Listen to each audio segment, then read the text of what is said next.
Welcome वाली video में Nifty का एनालिसिस देख लेते हैं कि कल कैसे ट्रेड प्लान कर सकते हैं हम, क्या इंपॉर्टेंट लेवल्स होगी, किस डायरेक्शन में मार्केट जाने की पॉसिबिलिटी है।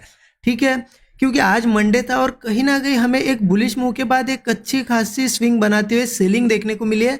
क्योंकि मार्केट में हमने देखा कंटिन्यू 2-3 दिन हो गए, मार्केट यहाँ से जैसे ये 22,000 से निकला है, कंटिन्यू था यहाँ से, और यहाँ हमें आज के दिन ऊपर जाने के बाद ये जो हमने कल रेजिस्टेंस यहाँ पे डिस्कस किया था पिछले वीडियो में कि 22,670 पे रेजिस्टेंस है, एग्जैक्ट रेजिस्टेंस को टेस्ट किया मार्केट ने, वही टॉप रहा है आज का और वही से यहाँ पे सेलिंग देखने को मिली है।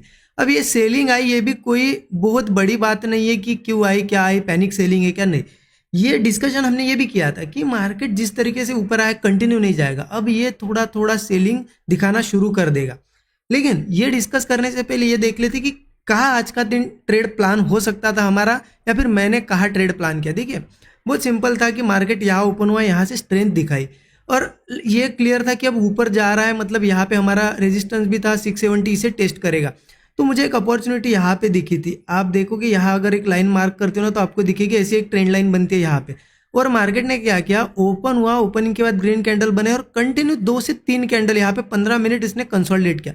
इसका मतलब एक सिंपल मार्केट ने हमें बता दिया था कि अब यहाँ से कहीं ना कहीं सेलिंग नहीं दिखाऊंगा मैं, बाइंग, क्योंकि उसने ट्रेंड लाइन के पास होल्ड किया और यहाँ रेजिस्टेंस था, तो रेजिस्टेंस टेस्टिंग यहाँ पे एक्सपेक्टेड थी। बट एक चीज़ हो गई, मेरी एंट्री नहीं हो पाई आज यहाँ पे। रीज़न ये था कि मैं यहाँ पे साइड बाय साइड प्रीमियम का चार्ट देखता हूँ, क्योंकि एंट्री प्रीमियम के चार्ट पे ही करना होता है। लगभग 22,550 समथिंग वो कॉल चल रहा, मतलब 22,550 का कॉल था। ठीक है, जब मार्केट ने ये कैंडल यहाँ बनाई और यहाँ जब गया, बस एंट्री करने ही वाला, लेकिन वो जैसा कि प्रीमियम का चार्ट कैसा बना कि ऐसी कैंडल बनी, ऐसी कैंडल बनी और ये कैंडल सीधा यहाँ पे ओपन हुई। अब क्या पता वो सभी के चार्ट में हुआ या मेरे ही चार्ट में हुआ या कुछ ग्लिच था। मैं बार बार इसको रिफ्रेश भी कर रहा था लेकिन गैप अप दिखाई दे रही थी वो कैंडल। और देखिए मेरी एक खासियत है, मैं अगर चालू मार्केट में कोई भी कैंडल अगर अचानक से गैप अप होते हैं ना तो मैं वहाँ ट्रेड प्लान नहीं करता हूँ, क्योंकि क्या करता है मार्केट, वो गैप जल्द से जल्द उसी कैंडल के अंदर अंदर या नेक्स्ट कैंडल में वो फील करता है और फिर जाता है। क्योंकि ऐसे शुरू मार्केट में अगर ऐसे यहाँ कैंडल और यहाँ से सीधा एक बड़ी कैंडल गैप अप हो जाए तो वो गैप सस्टेन नहीं करती है, वो 99% टाइम फील ही होती है। तो इस वजह से मैं थोड़ा कन्फ्यूजन में था कि हुआ क्या। फिर कुछ देर बाद वो नॉर्मल हो गई, फिर वो पूरी कैंडल बन गई। देखिए ऐसी कैंडल्स बन रही थी और अचानक से सीधा यहाँ पे ओपन हो गई। अब मुझे था कि एंट्री अगर करूँ मैं, स्टॉप लॉस अगर लगा और वो सिर्फ वो गैप फिल करने आ गया, तो फिर कुछ देर बाद रिफ्रेश किया, 4-5 मिनट बाद वो कैंडल पूरी बन गई। अब वो ब्रोकर का ग्लिच हो सकता है, तो उस वजह से मेरी यहाँ पे अपॉर्चुनिटी मिस हो गई। चलो कोई बात नहीं, वापस मार्केट ने मुंह दे दिया, 1:3 मेरा इजीली यहाँ पे मिल जाता क्योंकि मेरा स्टॉप लॉस यहाँ पे ही था। ठीक है, अब उसके बाद क्या करना, तो मैं अपॉर्चुनिटी ढूंढ रहा था। लेकिन देखिए मार्केट का एक ये समझ लीजिए आप रूल ही है कि अगर कोई एक अच्छी अपॉर्चुनिटी बन जाए और उसके वो अगर मिस हो या कुछ भी हो, अगर नेक्स्ट अपॉर्चुनिटी आप थोड़ी ही देर में नेक्स्ट अपॉर्चुनिटी अगर बनती है ना तो वो फेल ही होती है ज़्यादातर। तो वही मेरे साथ आज हुआ, क्योंकि मार्केट ने एक अपॉर्चुनिटी दी, रेजिस्टेंस लिया, लेकिन ये टॉप जो बना था ना, रेजिस्टेंस था यहाँ पे, लेकिन ये टॉप मुझे यहाँ पे कोई ऐसी कैंडल्स वगैरह नहीं दिखाई दी जिससे मुझे सेलिंग का यहाँ पे कुछ पता चले। तो मैं लगभग जब ये नीचे आ रहा था तो यहाँ से एक ऐसी मैं ट्रेंड लाइन मार्क कर दी थी कि इस ट्रेंड लाइन के बाद में ट्रेड प्लान करने वाला था। और जैसे मार्केट यहाँ पे रेजिस्टेंस फेस किया, यहाँ पे ब्रेकआउट दिखाई दिया, तो मैंने लगभग यहाँ पे स्टॉप लॉस लगा के एक ट्रेड लिया कि ये हाई एक बार ब्रेक हो और फिर मार्केट घुमा फिरा के नीचे आए, ऐसा मेरा एक व्यू था। बट मार्केट यहाँ से क्या हुआ, सीधा सीधा मेरा यहाँ पे आके स्टॉप लॉस ले लिया। तो ठीक है, एसएल वाला दिन हो गया। वैसे तो देखा जाए ये टारगेट वाला दिन है, लेकिन कुछ ही चीज़ों की वजह से देखिए कभी भी क्या होता है ना, कभी हमारी खुद की मिस्टेक होगी, कभी ब्रोकर की मिस्टेक होगी, किसी भी कारण से हो सकता है हमारा कभी अपॉर्चुनिटी मिस हो, कुछ हो, लेकिन कभी हड़बड़ाना नहीं है कि यार मेरी अच्छी अपॉर्चुनिटी मिस हो गई और फालतू में ये लॉस भी हो गया। क्योंकि सिंपल है, मेरा ये टारगेट आता तो मैं क्लोज कर देता सिस्टम, आज मैं यहाँ ट्रेड नहीं लेता। मतलब आज देखिए प्रॉफिट तो मिला ही नहीं, बट मेरा यहाँ पे कैपिटल से थोड़ा बहुत लॉस भी चला गया यहाँ ट्रेड लेने से। अब इससे ही तो साइकोलॉजी खराब होती। ये यहाँ पे आपको समझना है कि हाँ चलो मिस हो गई तो मिस हो गई, ऐसे बहुत बार मिस होगी, क्योंकि मार्केट ऐसा नहीं कि आज ही अपॉर्चुनिटी बनाएगा और फिर 6 महीने बाद बनाएगा, नहीं, रोज बनेगी, 3-3 4-4 अपॉर्चुनिटी रोज बनती है। तो मिस हो गई तो कोई बात नहीं, हमने एक नेक्स्ट ट्रेड ट्राई किया, नहीं चला, ठीक है, क्लोज कर दिया सिस्टम मैंने, क्योंकि मुझे पता है एक ऑलरेडी मिस हो गया ट्रेड, सेकंड ट्रेड में मेरा एसएल गया। अब मैं ट्राई अगर करूंगा, मार्केट साइडवेज की भी पॉसिबिलिटी बन गई थी फिर, क्योंकि मार्केट अब यहाँ पे घूम रहा था ना ऐसे, इस वजह से मैंने क्लोज कर दिया सिस्टम। बट बिगिनर यही गलती करते हैं कि यहाँ पे वो रिग्रेट करते कि यार अपॉर्चुनिटी भी मिस हो गई, लॉस भी हो गया, अब क्या करूँ, हड़बड़ी में फिर ट्रेड लेने लगेंगे, उनको पता ही नहीं चलता वो क्या कर रहे हैं, धड़ाधड़ ट्रेड लेंगे, कॉल पुट लेके बड़ा लॉस करेंगे। ठीक है ना, लॉस गया, चलो एक्सेप्ट कर लो, निकल जाओ। ये चीज़ें थोड़ी सी ये थिंकिंग रखनी है। साइकोलॉजी पे देखिए मैं कुछ ये वीडियोज़ में ही बताने की कोशिश करूँगा या फिर कुछ सेपरेट वीडियो लेके आने की कोशिश करूँगा, लेकिन साइकोलॉजी आपको इम्प्रूव करनी पड़ेगी अगर मार्केट में टिकना है तो, क्योंकि 80% पार्ट साइकोलॉजी है, बाकी सब 20% ये सेटअप है एंड बाकी चीज़ें। ठीक है, अब उसके बाद मार्केट सेलिंग दिखाई आज मार्केट ने, तो ये सेलिंग क्या फिर ये गिरावट की सेलिंग हो सकती है? देखिए जैसा कि उस दिन भी हमने डिस्कस किया आपको पता है, मैंने डेली चार्ट पे भी ये चीज़ बताई थी आपको कि कोई भी मार्केट कभी भी अगर मार्केट मान लो गिर रहा है, मार्केट को अब यहाँ से अगर रिकवर भी होना है, अब 22,000 पे सपोर्ट भी लिया मार्केट ने, लेकिन कभी भी मार्केट ऐसे कंटिन्यू नहीं जाएगा। अगर जाना है तो वो क्या करेगा, उस दिन के भी वीडियो में हमने यही डिस्कशन किया है, पूरे वीडियो में आप देख लेना, नहीं देखा होगा तो, कि मार्केट यहाँ से अब सीधा नहीं जाएगा, यहाँ से गिरने लगेगा थोड़ा थोड़ा धीरे धीरे धीरे, और फिर गिरता है और फिर इन लेवल्स के आसपास कहीं ना कहीं हो सकता है बॉटम पे या थोड़ा ऊपर से ही ऐसा ब्रेकआउट बना के फिर जाएगा। तो ये ऐसा एक पैटर्न भी होता है क्रिएट, और मार्केट हायर लो बना के फिर निकलता है और फिर नए हाइज बनाता है।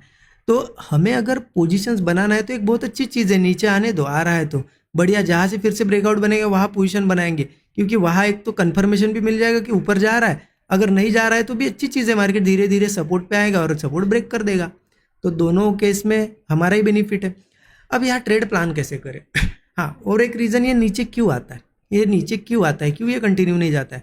हर चीज़ के पीछे मार्केट में रीज़न है, अगर ढूंढो तो ठीक है, हर चीज़ का रीज़न ढूंढना चाहिए, हमें पता होना चाहिए कि ये चीज़ हो रही तो क्यों हो रही है।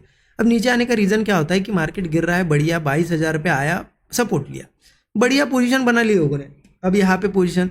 लेकिन रिटेलर्स की खासियत क्या होती है मैं बताता हूँ आपको 15 मिनट चार्ट पे। ठीक है, 15 मिनट का चार्ट लगा के रखा है, जिस दिन मार्केट ने ये 22,000 से ऊपर गया या फिर ये नेक्स्ट दिन, ये दोनों दिन उन्होंने पोजीशन नहीं बनाई होगी, वो लोग पोजीशन यहाँ बनाते हैं, वो देखते पहले कि जाता है क्या मार्केट, फिर पोजीशन बनाते हैं। और मार्केट बहुत स्मार्ट है, मार्केट यहाँ से उनको प्रॉफिट नहीं दिखाएगा, मार्केट को ऊपर भी जाना है तो मार्केट अब धीरे धीरे नीचे आएगा।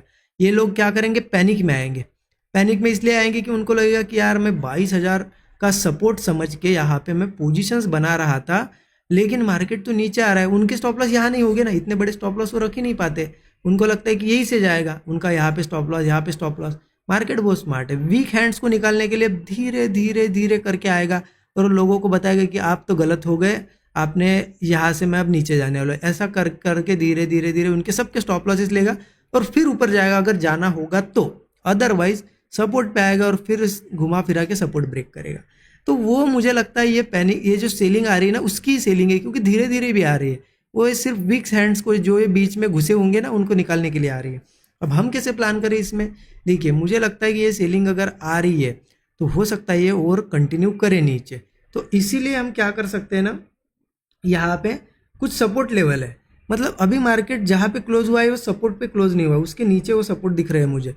तो मेरा व्यू क्या रहेगा, देखिए अब मुझे ट्रेड अगर यहाँ करना है तो मेरा कल के लिए व्यू सिंपल है कि मार्केट बहुत बड़ा गैप अप अगर होता है तो फिर व्यू चेंज हो जाएगा, अगर बहुत बड़ा गैप अप इस रेजिस्टेंस के आसपास होता है तो फिर मैं बुलिश जा सकता हूँ, लेकिन अगर यहाँ पे छोटा सा गैप अप होता है तो मेरा व्यू है कि मार्केट थोड़ा बहुत बाइंग वगैरह दिखाए चलेगा, लेकिन मैं बाय नहीं करूँगा, वो घुमा फिरा के एक बाइंग दिखा के फेल होगा या फिर यहाँ पे घूम फिर के वो एक ब्रेकडाउन बनाएगा, तो मैं उस ब्रेकडाउन पे ट्रेड लेने के लिए रेडी हूँ डाउन साइड का, ठीक है, डाउन साइड का। और फिर मेरा यहाँ पे टारगेट क्या निकल के आएगा, क्योंकि सपोर्ट्स निकल के आ रहे हैं कुछ, देखिए यहाँ पे एक सपोर्ट निकल के आ रहा है 22,400, अगर ये ब्रेक होता है तो फिर नीचे 22,320 पे सपोर्ट है, ये भी ब्रेक होता है तो फिर 22,240 पे सपोर्ट है, तो ये सपोर्ट्स है।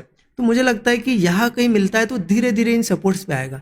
अब इन सपोर्ट्स पे टारगेट बुक करे या फिर और गिरेगा वो देखना पड़ेगा हमें, क्योंकि ऑब्वियस सी चीज़ है, गिरते अभी मार्केट यहाँ से थोड़ा बहुत बुलिश है, ये रिट्रेसमेंट होगी तो क्या होगा, हर सपोर्ट से थोड़े बायर्स आएंगे तो वहाँ पे बाइंग ट्राई हो सकती है, इसलिए मैं ट्राई करूँगा। अगर मैंने यहाँ ट्रेड प्लान किया, मुझे इस सपोर्ट पे इस सपोर्ट पे अगर 1:3 के ऊपर मिल रहा है तो मैं निकल जाऊँगा, सिंपल सा फंडा है, ठीक है। अब मार्केट चलो ये तो हो गई, गैप अप हो गया, तो उसके बाद इस सपोर्ट्स लेवल आप थोड़ा पॉज करके आप मार्क करके रख लेना, मैं फिर से चाहे तो लिख देता हूँ, 22,400 एक था, 22,320 था, 22,240 था, ये सपोर्ट से। अब एक सिंपल सी चीज़ होती है, चलो गैप डाउन वगैरह हुआ तो क्या करेंगे, तो obvious सी चीज़ है, जैसे कि मैंने अभी बताया, अगर यहाँ कहीं ओपन होकर नीचे आता है तो मार्केट कंटिन्यू गिर भी नहीं सकता ना, सपोर्ट्स पे आएगा। फिर जिनको इस रैली में चांस नहीं मिला वो यहाँ पे भी ट्राई करेंगे, तो थोड़ी बहुत बाइंग तो दिखा सकता है मार्केट, और हो सकता है यहाँ से फिर रिवर्स भी हो जाए, वो भी पॉसिबिलिटी। इसलिए इस सपोर्ट्स पे, कोई भी सपोर्ट पे मिले, दोनों तीनों में से कोई भी सपोर्ट पे मिले, वहाँ पे मैं ट्राई करूंगा। अगर अच्छा ब्रेकआउट वगैरह दिखता है तो कम क्वांटिटी में लूंगा, लेकिन अप साइड का एक ट्रेड मैं प्लान करने की कोशिश करूंगा, कॉल साइड का, ठीक है, छोटे से स्टॉप लॉस के साथ। 1:3 का टारगेट मिलता है तो भी मेरे लिए सफिशियंट है। अगर किसी केस में मार्केट सपोर्ट्स के नीचे नीचे ही ट्रेड कर रहा है, मान लो सपोर्ट के नीचे आया, इसके नीचे कंसोलिडेट कर रहा है, तो बढ़िया है ना, नेक्स्ट सपोर्ट तक का एक टारगेट के लिए प्ले करेंगे, इस यहाँ तक के टारगेट के लिए प्ले करेंगे। इस तरीके से यहाँ पे हमें प्ले करना है इस जोन में, ठीक है। क्योंकि मुझे लगता है कि यहाँ से एक मुंह दिया, फिर धीरे धीरे आके अगर घुमा फिरा के फिर कंटिन्यू करना होगा तो कर सकता है, तो एक अच्छी अपॉर्चुनिटी है। लेकिन एक चीज़ ध्यान रखना, कब ले सकते हैं डाउन साइड के ट्रेड, चलो इसी जोन में कहीं मिल रहा है तो। अगर मार्केट गैप अप वगैरह हुआ और फिर से इस जोन के आसपास, ये 22,670 के आसपास ही आ रहा है और यहीं पे कंसोलिडेट कर रहा है और कोई ब्रेकआउट बना रहा है, तो फिर अपसाइड का ट्रेड ले सकते हैं, क्योंकि गिरना होगा मार्केट को, तो वापस इस रेजिस्टेंस के आसपास नहीं आएगा, यही कहीं से घुमा फिरा के वो गिर जाएगा।